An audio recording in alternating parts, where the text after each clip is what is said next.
Power plant ఉద్యమం start చేసి నేటికి 5,000 పైచిలుకు రోజులైతే గడుస్తూ ఉన్నాయి. వీళ్ళు 1108 జీవోని రద్దు చేయాలంటూ కూడా నేటి వరకు కూడా పోరాటం అయితే చేస్తూ ఉన్నారనే చెప్పాలి. అయితే ఈ పోరాటానికి ఇంకా అనుమానాలు క్రియేట్ చేసేటట్టు ఆ 173 అడుగుల చిమ్నీని అయితే బద్దలు కొట్టినటువంటి పరిస్థితి అయితే ఉంది. అసలు ఈ 108 జీవో ఏం చెప్తుంది, ఎందుకు వీళ్ళు పోరాడుతున్నారు అనే విషయాలను అయితే వీళ్ళని తెలుసుకునే ప్రయత్నం అయితే చేద్దాం. ప్రస్తుతానికి మనతో పాటు మత్స్యకారులు, అలాగే రైతు సంఘాల ప్రతినిధులు, మత్స్యకార సంఘాల ప్రతినిధులు అయితే ఉన్నారు. వారిని అడిగి మరిన్ని విషయాలు అయితే ఈ 1100 జీవో రద్దు వెనకాల ఉన్నటువంటి పరిస్థితి ఏంటనేది కూడా వాళ్ళని అడిగి తెలుసుకునే ప్రయత్నం అయితే. ఇన్ని ప్రభుత్వాలు మారినా అయితే ప్రతిపక్షంలో ఉన్న వాళ్ళు పాలకపక్షంలో వచ్చినా సరే ఈ 1108 జీవోని ఎందుకు సరళీకృతం చేయట్లేదు? దీని వెనకాల ఏమన్నా మీకు అనుమానాలు ఉన్నాయా?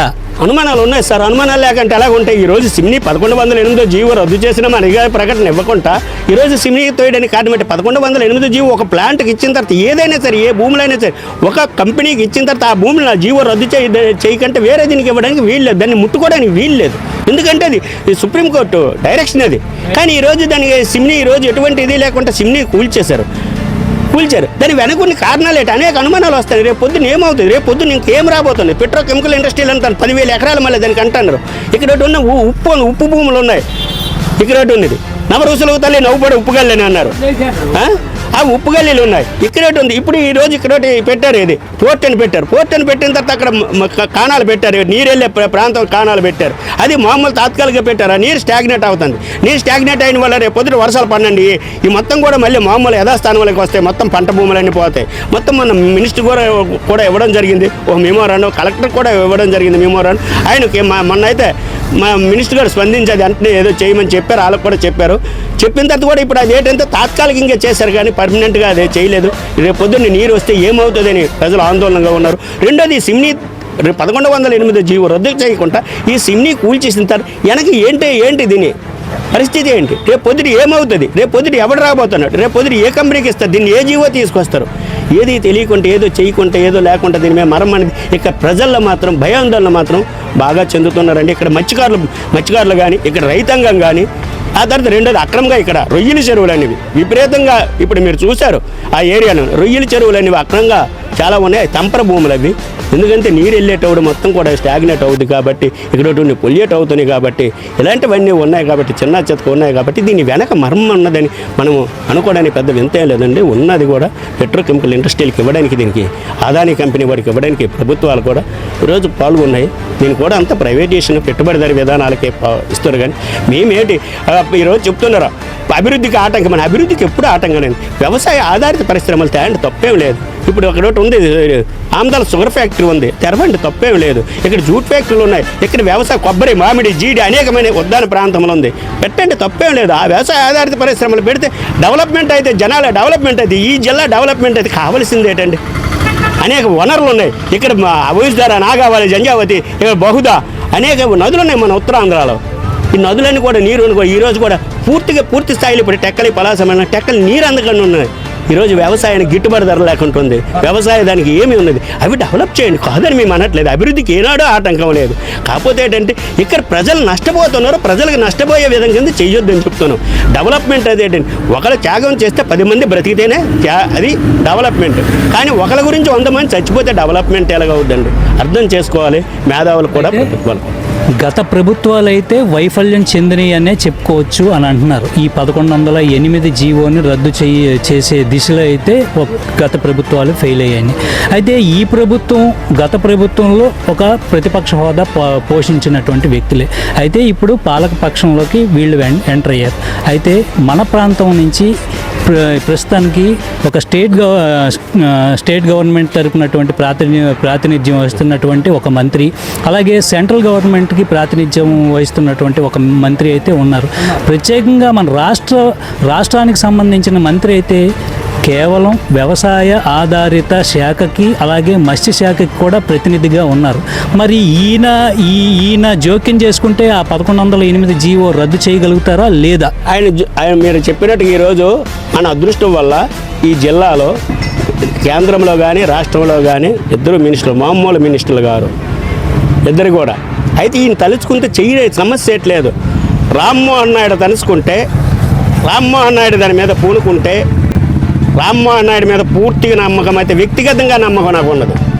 రామ్మోహన్ నాయుడు ఆయన తలుచుకుంటే కాకపోతే, అచ్చెన్నాయుడు తలుచుకుంటే కాకపోతే సీనియర్ నాయకులు అయ్యి ఇక్కడ మొత్తం కూడా అణువు కూడా వాళ్ళకి తెలిసే ప్రదేశం ఇది. ఆట తమాసాలు ఏం కాదు ఇది.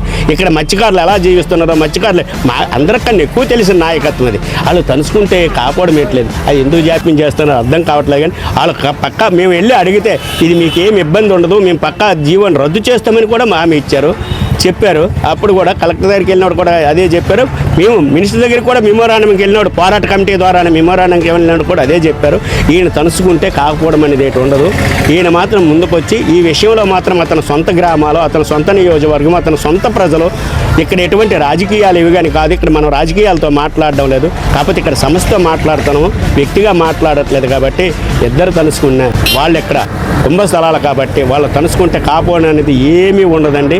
వాళ్ళు తలుచుకోవాలని, వాళ్ళు ఇక్కడ ఈ ప్రాంతాన్ని వాళ్ళు వెళ్తున్నారు కాబట్టి వాళ్ళ పేర్లు స్థిరస్థాయిగా ఉండాలని, వాళ్ళ నాయకత్వం స్థిరస్థాయిగా వహించాలని, ఈ జీవో రద్దు చేసి ప్రజల పక్షాన్ని నిలబడాలని, రామ్మోహన్ నాయుడు మాత్రం ప్రజల పక్షాన్ని నిలబడతారని మాకు 100% గ్యారంటీ ఉంది.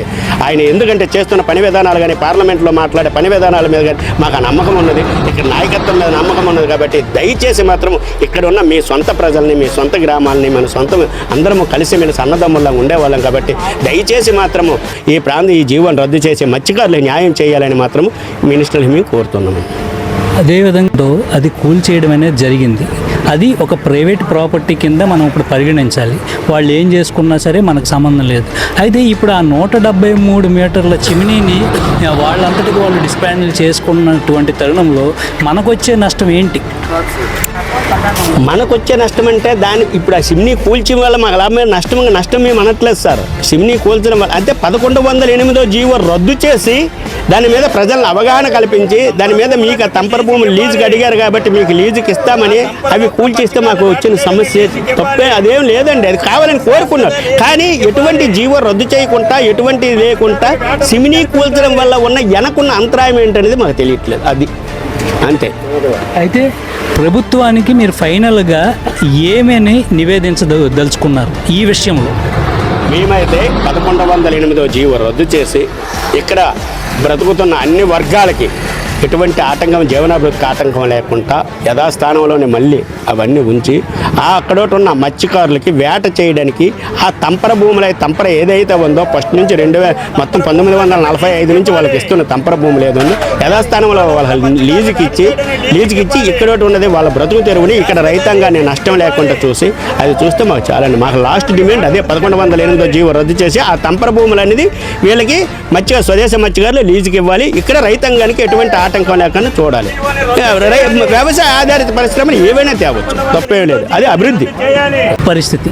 తాజాగా 173 మీటర్ల పొడవైనటువంటి చిమినీ అయితే సంతబొమ్మాలి మండలం కాకరాపల్లి చుట్టూ పరివాహక ప్రాంత ప్రజలను అయితే పలు అనుమానాలకి గురి చేసే యోచనలో పడేసిందనే విషయం అయితే మనకు అవగాహన అవుతుంది.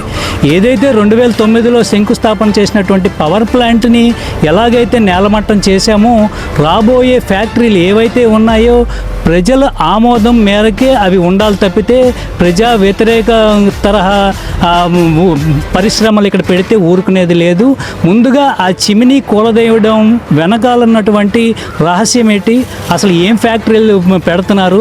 ఇప్పటికీ అక్కడ ఏదో పెట్రోకెమికల్ ఫ్యాక్టరీ వస్తుందని ఊహాగానాలు అయితే ఉవ్వెత్తున లెగుస్తున్నాయి. దానిలో మేము చాలా భయాందోళనలు అయితే నెలకొన్నటువంటి పరిస్థితి అయితే ఉంది. పూర్తి స్థాయిలో ఇది వివరణాత్మకంగా మా ప్రజలకు తెలియచేసి అప్పుడు మీరు ఏదైనా పరిశ్రమలు ఇక్కడ పెట్టుకోండి. అతి ముఖ్యంగా 1108 జీవో అనేది రద్దు చేస్తే కానీ మేము ఊరుకోమంటూ కూడా స్పష్టం చేస్తున్నారు. ఇక్కడ శిబిరంలో ఉన్నటువంటి మత్స్యకారులైన అయితే ఏమి కానీ, పోరాట సమితి కమిటీ మెంబర్లు అయితే కానీ, ఏదైనా కానీ ఇక్కడ రాష్ట్ర వ్యవసాయ శాఖ మంత్రి కావచ్చు, అలాగే పార్లమెంట్లో ఉన్నటువంటి విమానయాన శాఖ మంత్రి రామ్మోహన్ నాయుడుకి అయితే కావచ్చు, వీళ్ళు కోరుకుంటున్నదైతే ఒకటే, 1108 జీవోని రద్దు చేసి అది సరళీకృతం చేసి మళ్ళీ వారు మనుగడకి కొనసాగించే దిశగా తంపర్లో వాళ్ళ వేట విధానం కొనసాగించే తరహాగా వాళ్ళకి సరళీకృతం చేయాలని కోరుతున్నారు. అదేవిధంగా ఇక్కడ ఎటువంటి వ్యవసాయ మత్స్యకార ఆధారిత రంగాలు కాకుండా వేరే రంగాలు అయితే వస్తే మాత్రం మేము వెంటబడి తరుముతామంటూ కూడా హెచ్చరికలు అయితే జారీ చేస్తున్నటువంటి పరిస్థితి అయితే ఉంది. So signing off Rauthula TV.